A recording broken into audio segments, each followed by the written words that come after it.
नमस्कार दोस्तों, हरिद्वार ऋषिकेश ब्लॉग में आपका स्वागत है।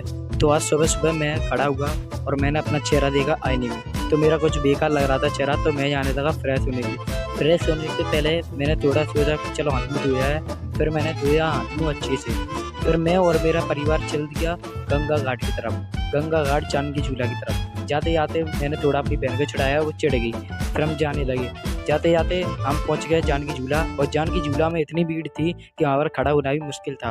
फिर हम जाने लगे गंगा घाट की तरफ, त्रिवेणी घाट, और सामने ही लक्ष्मण झूला। फिर गंगा घाट पहुंचते ही डायरेक्ट मैंने लगाई छलांग और मैं कूद गया पानी में। लेकिन उल्टे भाग की वजह से मैं तैर नहीं पा रहा था और पीछे की तरफ और जा रहा था। फिर मैं और मेरे नाना ने नदी पार की और फिर हम तीनों तैरने लगे और देखते रहे थे कि कौन जल्दी तैरेगा, जिसमें मेरे नाना जी पहले फर्स्ट आ गए क्योंकि वो पहले से तैरना जानते थे। फिर जानकी झूला से हम जाने लगे शिव मूर्ति के यहाँ, जिसमें 2013 में बाढ़ आ गई थी।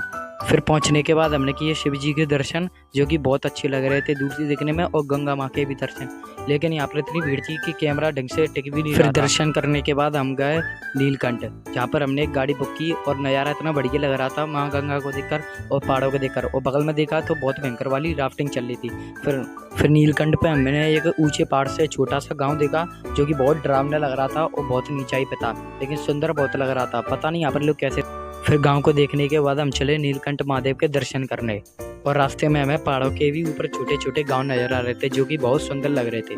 फिर दर्शन करने के बाद हम वापस लौट आए अपनी कार से, और माउंटेन का और रिवर का व्यू लेते हुए, जो कि बहुत सुंदर लग रहा था। फिर दोस्तों ऋषिकेश से हम आ गए देहरादून, अब यहाँ पर भी हम घूमेंगे। तो आपको कैसा लगा ब्लॉग आप बताइए कमेंट में। आज के लिए इतना ही, मिलते हैं नेक्स्ट ब्लॉग, मिनी ब्लॉग।